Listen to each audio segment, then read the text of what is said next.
고린도전서 14장 1절에서 17절까지 말씀 같이 보도록 합니다.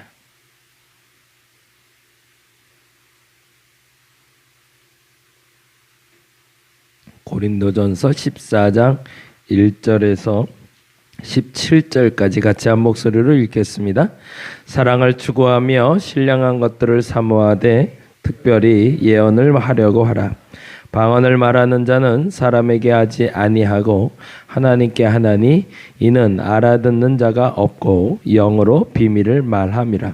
그러나 예언하는 자는 사람에게 말하여 덕을 세우며 권면하며 위로하는 것이요 방언을 말하는 자는 자기의 덕을 세우고 예언하는 자는 교회의 덕을 세우나니 나는 다 방언 말하기를 원하나 특별히 예언하기를 원하노라.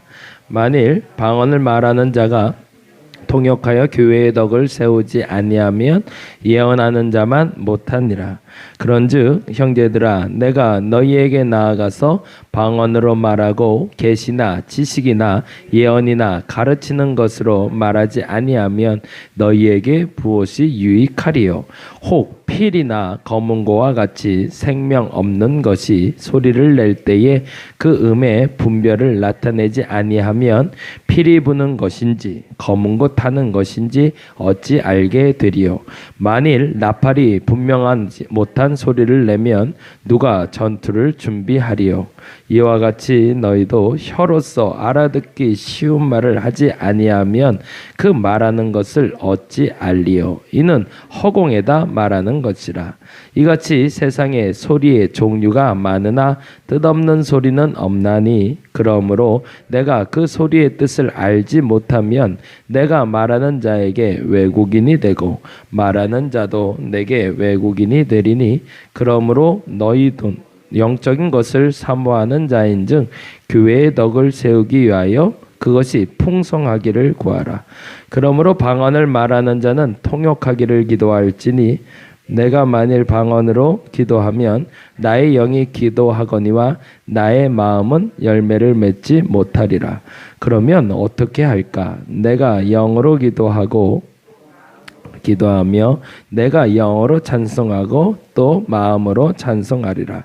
그렇지 아니하면 내가 영으로 축복할 때에 알지 못하는 처지에 있는 자가 내가 무슨 말을 하는지 알지 못하고 내 감사에 어찌 아멘하리요.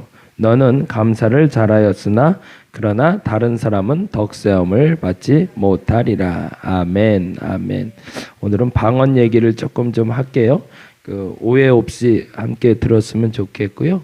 영적인 은사의 한국에서 나타나는 영적인 은사의 제일 가장 기초라고 말할 수는 없지만 가장 기본적인 현상이 바로 방언이라는 현상입니다.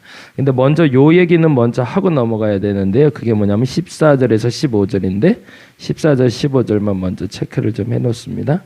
14절 같이 읽어볼까요? 내가 만일 방언으로 기도하면 나의 영이 기도하거니와 나의 마음은 열매를 맺지 못하리라. 요 마음이라는 단어의 원래 헬라어 원뜻은 마음이 아니라 이성입니다. 그렇게 한번 기록을 해놔 주세요. 그러니까 내가 만일 방언으로 기도하면 나의 영이 기도한다라는 얘기는 나의 영적인 기도다라고 사람들이 다 알고 있는데 나의 마음의 열매를 맺지 못하리라라고 할 때 요 나의 마음은 이성을 말해요. 그러니까 내가 방언으로 기도할 때는 영으로 이게 참 구별이 모호하긴 하지만 조금 한번 들어봐 주세요. 방언으로 말할 때는 영적인 기도로 나의 영에 덕을 세우는 데는 도움이 되지만 그러나 이성적으로는 하등 도움이 되질 않는다는 겁니다. 그리고 나서 15절에 다음과 같이 이야기합니다. 15절 볼게요. 그러면 어떻게 할까? 내가 영으로 기도하고 또 마음으로 기도하며 내가 영으로 찬송하고 또 마음으로 찬송하리라. 그거를 마음을 이성을 놓고 다시 한번 읽어볼게요. 그러면 내가 어떻게 할까? 내가 영으로 기도하고 또 이성으로 기도하며 내가 영으로 찬송하고 또 이성으로 찬송하리라. 한 가지만 더 바꿔서 읽어보는데 영이라는 단어에는 방언으로 그리고 마음이라는 단어는 이성으로 바꿔서 읽어봅니다. 내가 어떻게 할까? 내가 방언으로 기도하고 또 이성으로 기도하며 내가 방언으로 찬송하고 또 이성으로 찬송하리라가 맞다는 겁니다. 이건 무슨 말을 하고 있냐면 방언을 받고 싶은데 혹은 방언을 하고 싶은데 신앙이 참 좋은데 방언을 못하는 사람들이 있어요. 그들의 기도가 잘못됐다고 말하는 것이 아니라는 겁니다. 여기서 그 전제를 먼저 하고 들어가야 될 것 같아서 말씀드려요. 지금 말하는 건 이성이라는 단어와 방언이라는 단어, 영이라는 단어와 마음이라는 단어 때문에 자꾸 헷갈리는데 그거는 일단 차지하시고 내가 방언으로 말하던 내 한국말로 말하던 똑같이 영적인 기도라는 겁니다. 이게 먼저 전제가 돼야 돼요. 방언으로 하는 기도만 영적인 기도고 그냥 우리말로 하는 건 영적인 기도가 아닌 준비 단계의 기도가 아니라는 겁니다. 충분히 영적인 기도라는 겁니다. 그래서 내가 한국말로 하는 그 찬송, 한국말로 하는 그 기도도 충분히 영적인 기도다. 그래서 이 두 가지는 똑같다라고 봐도 된다라는 전제가 원래 시작입니다. 근데 이제 마치 방언을 하는 사람들은 이걸 너무 폄하해요. 그래서 방언으로 기도하지 못하는 사람들은 마치 기도가 좀 유치한 사람, 아직 준비되지 않은 사람이라고 얘기하는데 결코 그렇지 않다는 겁니다. 하나님이 받으기에 똑같이 합당한 기도입니다. 근데 반면에 방언의 유익에 대해서 오늘 잠깐 말씀드리고 넘어가려고 하는데요. 5절 말씀 설명드릴게요. 5절 말씀 같이 읽겠습니다. 나는 너희가 다 방언 말하기를 원하나 특별히 예언하기를 원하노라. 만일 방언 말하는 자가 통역하여 교회의 덕을 세우지 아니하면 예언하는 자만 못하니라. 여기서 동급이 되는 단어가 있어요. 방언을 말하는 자가 통역하여라고 하는 이 단어와 예언이 리콜 관계입니다. 같은 말이에요. 방언을 통역하는 것이 곧 예언하는 것과 같은 의미를 담습니다. 이제는 조금 좀 설명을 할게요. 기도를 하다 보면 방언을 받는데 통상 이제 방언을 받게 하려고 하면 할렐루야를 막 하게 하거나 뭐 이렇게 하게 하는데 사실은 그거는 방언의 방법이 아니고요. 보다 가장 중요한 방언을 받는 방법이라면 그 뭐냐면 하나님께 온전히 마음을 여는 겁니다. 그 순간은 아무도 몰라요. 나만 알아요. 그 마음이 확 열리는 그 순간에 하나님이 필요한 은사를 주시는데 대부분의 사람들에게 하나님이 가장 기본적으로 특별히 우리나라에 많이 주신 게 방언이라는 은사입니다. 그래서 그 은사 때문에 사람들이 익숙해 있긴 하지만 결단코 할렐루야를 반복해서 받는 은사는 아닙니다. 하나님께 마음이 열렸고 그때 하나님이 그에게 합하다 여겨져서 주신 은사가 방언입니다. 근데 또 하나 이 방언은 우리나라 말을 배우듯이 똑같은 순서로 가고 있어요. 잘 들어보세요. 나중에 제가 오늘 시간이 짧아서 이거를 과연 어떻게 전할 수 있을까가 조금 조심스럽긴 한데 들을 때까지 한번 들어보시죠. 그리고서 한번 정리해 보세요. 다다다다 더더더더 어어부터 시작이 됩니다. 방언의 은사의 시작은. 근데 방언을 하시는 분들은 잘 알지만 방언을 할 때 내 안에 또 다른 신경계가 같이 움직여요. 제4의 신경계는 아니지만 그 신경계는 어디와 연결되어 있냐면 말초 신경계와 연결이 되어 있습니다.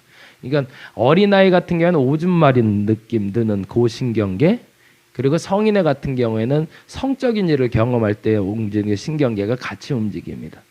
그 신경계랑 만나고 있어요. 그래서 영적인 것이 충만한 느낌과 성적인 것이 충족될 때와 느낌이 유사해요. 그래서 영적인 사람들이 성적인 타락에 빠지기가 쉽습니다. 그리고 영적인 사람들이 타락하게 될 때 제일 먼저 오는 현상이 성적인 타락으로 가는 이유는 그 영적인 공급원이 되는 신경계의 그 만남이 그 성적인 신경계의 만남과 거의 유사한 느낌으로 오기 때문에 그렇습니다. 그러니까 영적으로 깊어지면 깊어질수록 성적인 거나 그런 부분에 어떤 느낌이 예민하기 때문에 그래요. 그래서 영적인 것을 꾸준히 채워넣지 않으면 그 부족분을 그걸로 자꾸 채우려고 하는 거예요. 그러니까 그쪽으로 감각이 자꾸 가게 되는 거죠. 그래서 다다다다 더더더더 하는 시간으로 내 신경계에 대한 자극으로 기쁨을 느끼게 해줍니다. 그러니까 남녀 관계에서 느끼는 성적인 기쁨이 굉장히 하나님이 주신 특별한 은혜예요. 굉장히 소중한 경험입니다. 그 경험과 유사한 경험으로 오게 되는데 그 경험이 지속되면서 다다다다 더더더더 이렇게 가다가 어느 시간에 단어로 나오기 시작해요. 이제 경험해 보신 분들은 알지만 뭐 러이셔스라는 단어가 나오던가 뭐 로요라는 단어가 나오던가 뭐 이런 단어가 계속 반복이 돼요. 그리고 이 단어가 반복이 되다가 조금 시간이 지나면 문장처럼 나가기 시작해요. 그래서 뭐 아프리카 말 같기도 하고 중국 말 같기도 하고 격한 말 같기도 하고. 근데 그때 나타나는 현상 중에 재미난 현상이 성격대로 방언을 해요. 얌전해 보이는데 그 사람이 방언할 때 보면 확 소리 지르는 사람들이 있어요. 운전대를 잡으면 그 사람 성격이 나타난다는 것처럼 방언하는 걸 보면 그 사람 진짜 본성이 드러나요. 격하고요. 안에 그 뭐라 그럴까 부딪히는 성격이 강한 사람들은 날카로운 방언을 합니다. 예전엔 그래서 그게 뭐 마귀 방언이라고 얘기도 했는데 그렇지는 않고요. 마귀 방언이나 이런 게 아니라 그 성격이 날카로워서 그 날카로움이 다듬어지는 방언이 날카로운 방언으로 나오고요. 사실은 성격이 유한 사람도 방언도 부드럽게 나가요. 방언 자체가 굉장히 듣기 좋은 방언이 있고 날카로운 방언이 있습니다. 근데 이 두 가지 방언을 하다가 어느 시점에 이르려면요. 그 단계에 이르는 게 제일 중요한데 아까 말한 대로 더더더더 다다다다 하다가도 시작되기도 하고 문장을 말하가도 시작되기도 하고 그 성격이 강한 사람처럼 나가다가도 부드럽게 나가다가도 마음이 평안해질 때가 있어요. 잔잔한 바다를 보는 것처럼 마음이 평온해질 때가 있습니다. 그때가 기도가 시작되는 거예요. 그때까지는 사실은 기도의 준비 단계입니다. 그때까지 아까 말했던 교회의 덕을 세우지도 개인의 덕을 세우지도 못합니다. 다듬어지지도 않습니다. 어느 시점으로 가고 있냐면 방언 기도는 그 영적인 능력으로 하나님께 우리를 계속 이끌어가는 거예요. 그래서 그 어느 시점에 쭉 도달해서 그 평강이라는 단어, 잔잔한 호숫가에 앉아있는 느낌, 그 평온한 상태에 이르면 그때부터 비로소 기도가 시작됩니다. 그러니까 기도의 계단을 올라가는 단계인 거죠. 그러면서 그때부터는 방언이 달라져요. 어떤 단어로 달라지냐면 방언이 대화가 되기 시작해요. 그래서 우리는 기도를 대화라고 얘기합니다. 근데 그 대화의 방법이 어떤 식으로 이루어지냐면 아까 읽었던 5절 말씀처럼 통변이 되기 시작해요. 경험해 보신 분들은 알지만 그래서 이때까지 올라가는데 어떤 사람은 1시간 반, 2시간이 걸리는 사람이 있고 어떤 사람은 40분이 걸리는 사람이 평균적으로 한 3, 40분 정도는 걸리시는 것 같아요. 근데 그 단계가 조금만 빨리 올라가 버리면 그 다음부터 그 대화 시간이 깊어지기 시작합니다. 근데 그 대화 시간을 통해서 하나님이 하시는 일이 있는데 그게 뭐냐면 교회에 덕을 세우는 일을 하세요. 그래서 방언 기도가 유익하다고 얘기할 땐 여기서부터 시작이 됩니다.